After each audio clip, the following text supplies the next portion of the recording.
Donc c'est-à-dire que progressivement, les cinq sens, même les cinq sens ne sont pas en train de provoquer des directions ou des échappatoires ou comment on perd la concentration, etc. Les cinq sens nous amènent aussi dans l'instant. Donc sur l'écoute par exemple, quand on prend le champ de conscience, quand on prend la conscience de l'espace ici, progressivement il y a l'écoute qui arrive très loin. On entend la cloche, on entend la musique de l'école, on entend les enfants, mais on ne va pas dans la direction. C'est-à-dire que la conscience est comme globale, mais elle ne part pas dans une direction spécifique. Si elle part dans une direction, c'est le mental qui va commencer à mentaliser la chose. Par exemple, si j'entends la cloche, automatiquement le mental va dire tiens, il est 13h, il vous amène là-bas.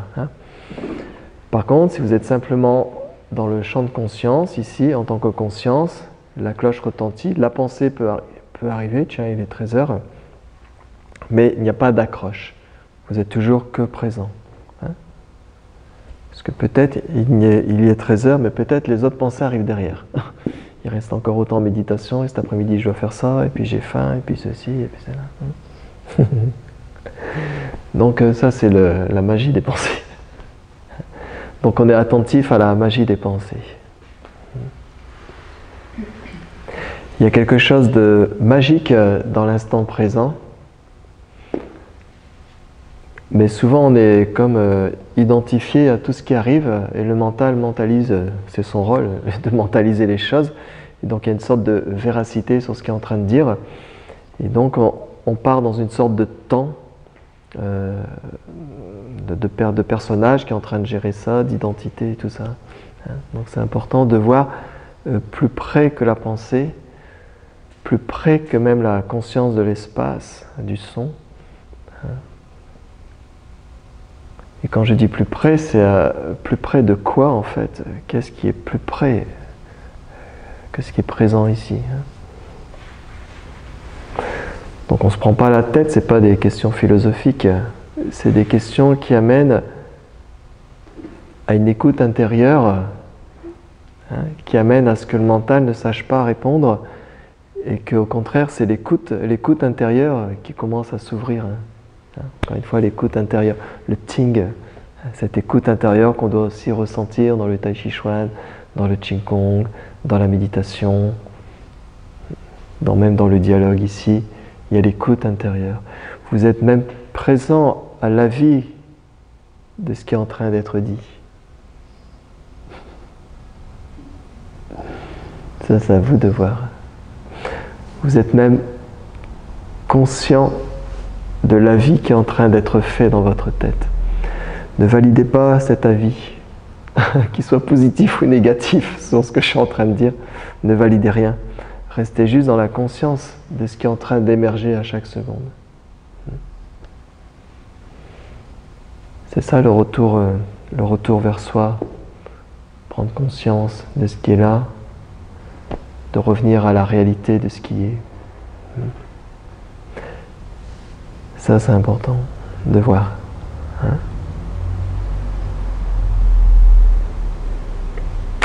On a fait aussi des exercices dans d'autres séances sur l'émotion, par exemple. Trouver le souci, trouver l'émotion, et regarder là. Le regard même devient l'émotion, et l'émotion devient le regard. Parce que ce regard n'est pas identifiable en tant que je regarde, moi, Bruno, par exemple, regarde l'émotion, son émotion. Donc ça ne veut pas dire que l'émotion n'existe pas, ou une douleur physique n'existe pas, mais c'est plus subtil que ça. C'est plus subtil que ça. Dans la méditation, on ne s'approprie rien. On ne s'appropriant rien, c'est comme tout est ici. Il n'y a pas d'appropriation. Donc toutes les directions, elles sont ok, quoi. Il n'y a pas de déplacement dans la méditation. On perçoit tous les déplacements tout ce qui est en train de se passer dans l'alchimie du corps. Il y a des milliers, des millions de choses qui se passent dans le corps à chaque seconde. Des choses qui arrivent, des choses qui partent, des cellules qui meurent, etc. Plein de choses. Donc on est présent à tout ça, conscience. Donc une fois qu'il n'y a plus de direction, que tout est vu sans direction, que cette stabilité consciente, cette présence, à un moment donné, n'est plus dérangée par quoi que ce soit. Ce qu'on appelle l'état de samadhi, l'état de clarté, clarté de l'esprit, on appelle ça l'esprit lumineux. C'est un peu comme la lumière à l'intérieur qui commence à brûler tout ce qui n'est pas. Elle ne brûle rien en fait. Donc ça à expérimenter dans la méditation. Donc souvent quand il y a des événements quand il y a un peu de turbulence à bord de l'avion, quand vous avez des turbulences, soit par rapport au monde extérieur, de toute façon c'est toujours que trois causes. Soit le monde extérieur crée des turbulences, soit le monde intérieur crée des turbulences,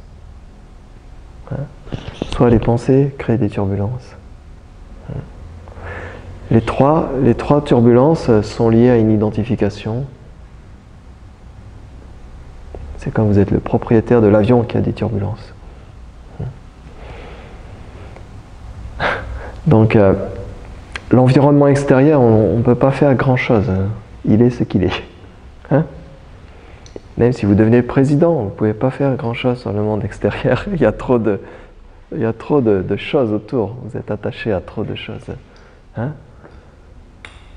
Donc, vous ne pouvez pas changer votre voisin, changer votre famille, changer vos enfants, changer ceci, changer cela, changer la planète, c'est difficile. Après, au niveau du corps, on ne peut pas faire grand-chose. On peut prendre soin du corps, on peut faire beaucoup de choses pour le corps. Mais il y aura quand même des choses qui vont se faire sans vous. Non?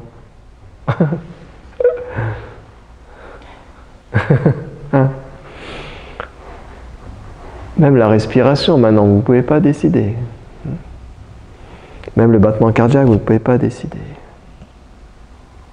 Même le circuit énergétique, 2 heures dans chaque méridien, vous n'êtes pas au contrôle, vous n'avez pas décidé.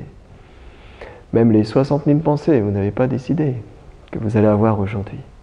60 000 pensées aujourd'hui, 59 950 pensées qui sont exactement les mêmes qu'hier, avec quelques variantes. Les seules pensées fonctionnelles, c'est les pensées fonctionnelles. Je dois préparer ça pour manger, je dois faire mes courses, je dois faire mon plein d'essence, je dois préparer mes vacances, je dois aller au docteur parce qu'il m'est arrivé ça. Ça, c'est les pensées fonctionnelles. Les autres pensées ne sont pas fonctionnelles. C'est un mécanisme automatique. Et pourtant, on est attaché, on dit c'est mes pensées. Une identification, c'est mes pensées. Donc, problème de l'environnement, apparemment. Deuxième problème, c'est le corps, les événements du corps. Donc, il faut écouter, il faut regarder. Quand on parle d'écouter, ce n'est pas mentaliser. Dire, tiens, il m'est arrivé ça, bon, je vais voir, c'est parce que j'ai ceci, j'ai cela, et, bilan sanguin, ou un problème dans la famille, ou une facture, ou un problème à la télé, etc. Dans le corps, il faut vraiment regarder, aller à la source, mais souvent on ne regarde pas, on s'échappe tout le temps. On s'échappe parce que c'est comme il y a une identification, on s'approprie le problème.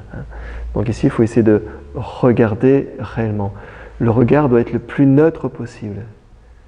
Donc il y a plein d'exercices, comme on a fait là, avec la respiration, tout ça, pour arriver à ce moment de neutralité, à ce moment entre terre et ciel, où il y a juste comme, je parlais du phare qui tourne, mais là on ne tourne même pas, c'est un phare qui éclaire à 360. Et s'il y a un problème, il y a comme une sorte d'éclairage, et dans cet éclairage, il n'y a pas d'histoire, mais souvent on va mentaliser. Soit on va mentaliser, on va dire oui, mais c'est parce que dans le passé il y a eu ceci, cela, je parle sur un problème du corps. On va mentaliser avec une inquiétude sur l'après. J'espère que, il faudrait que, et tatati tatata. C'est normal, c'est des mécanismes. Hein, mais on ne les refuse pas. Ils vont arriver, encore une fois, on n'est pas propriétaire. Ils vont arriver. Hein, à moins d'être un Bouddha. Hein, mais ça va arriver. Et donc quand ça arrive, on regarde.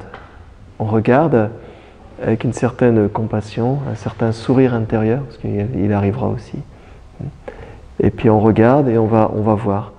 On va au cœur de la sensation, au cœur d'une pensée, au cœur d'une inquiétude, au cœur de la peur, au cœur de la tristesse, et on regarde. Hein? Et dans ce regard même, vous allez voir qu'il y aura de moins en moins d'identification, puisque vous regardez comme un objet, ce qui était complètement moi, triste par exemple, ou moi avec une peur, d'un seul coup il y a quelque chose, il y a une conscience qui regarde la peur. Donc c'est comme, il y a déjà comme une séparation, il y avait comme une sorte de, voilà, c'est moi, c'est le souk. Puis d'un seul coup dans la méditation, il y a comme, ah bah tiens, je peux regarder l'émotion, hein, je peux regarder la sensation, hein, le regard intérieur. Et donc dans ce regard-là, on regarde. Et vous allez voir que tout cet objet d'attention, qui peut être une émotion, cet objet d'attention vous ramène à vous-même. Tout vous ramène à vous-même. En fait, c'est comme le regard, l'émotion, ça devient comme un miroir. C'est-à-dire que le miroir est de plus en plus lisse. L'histoire, l'identification, le avant, le après, c'est comme ce miroir devient de plus en plus lisse. Et à un moment donné, vous vous rendez compte que la conscience qui regarde ça, c'est la conscience elle-même. C'est une métaphore, mais vous allez voir que c'est vraiment ça. Et c'est comme d'un seul coup, ce que vous pensez, toute cette histoire, c'est comme d'un seul coup, c'est comme la conscience se regarde elle-même, c'est pure lumière à ce moment-là.